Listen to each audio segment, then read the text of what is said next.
नमस्कार, मी किशोर वेलसरे. 9 न्यूजच्या महासंग्रामात आपलं पुन्हा एकदा स्वागत.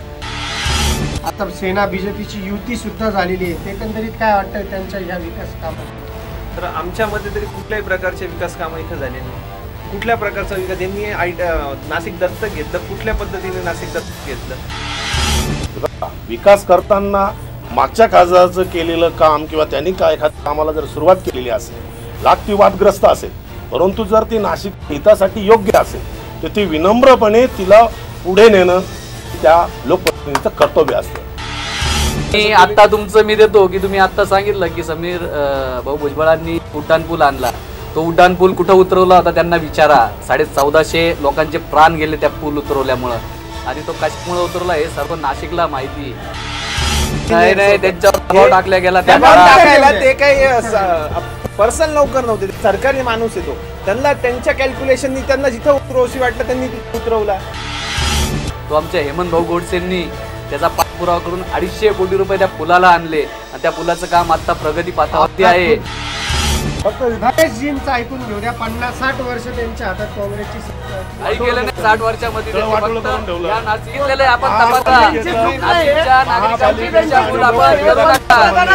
नाशिकच्या नागरिकांची दिशाभूल करू नका. आपल्या या नोटबंदीमुळे 64 कोटी नागरिकांचे अकाउंट खोलले गेले. ज्या गोरगरिबांना अकाउंट नव्हतं, स्क्रीन 12 मध्ये दिली होती. हे लहान नाशिक शहरातला महाराष्ट्रातला लहान मुलगा सुद्धा सांगतो. 2200 कोटी रुपये कंपनीला परत दिल्या गेलेले. हे पण तुम्हाला सांगतो. अदानीचा नाही, नाशिक सांगतो. नाशिक सांगतो.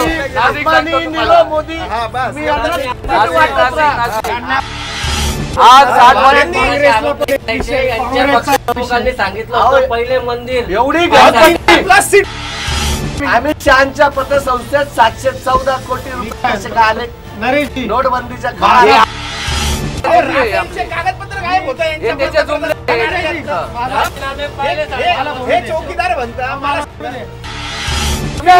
कर्ज माफ करणार असं जाहीर केलं होतं. तुम्ही आम्ही सत्तेत आल्यावर पंजाब मध्ये सरकार आलं. पंजाब मध्ये यांनी केलं नाही. घोषणा केली त्यांनी. हे मनसेच्या प्रमुखांसाठी कॉमेडी विषय, आणि लोकांना कॉमेडी ऐकायला वेळ नाही. आजकाल लोक सिरियस झालेले. तुम्ही महाराष्ट्र सांभाळायला निघाले, पहिले उमेदवार सांभाळा, पहिले कार्यकर्ते सांभाळा. अनेक लोक त्या टोल नाक्यावरती भांडून जेलमध्ये गेले, त्यांना सांभाळा. शिवसैनिकांच्या कर्तृत्वाच्या समोर मवाली पोरं उभे करणे म्हणजे नवनिर्माण करणे नव्हे.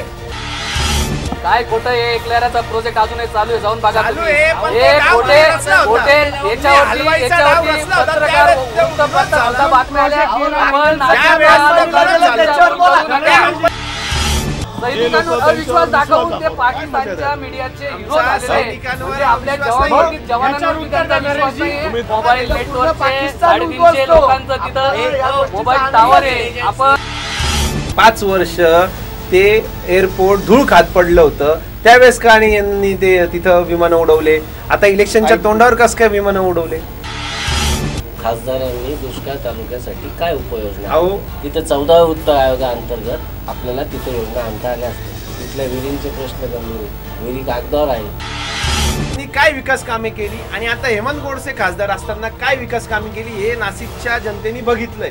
त्यामुळे आम्हाला कोणी जरी उभं राहिलं तरी 100% समीर भुजबळच खासदार होणार याची खात्री. भारतीय जनता पार्टी, शिवसेना, आरपीआय युतीचे उमेदवार हेमंत गोडसे ठिकाणी निवडून येणार आहे.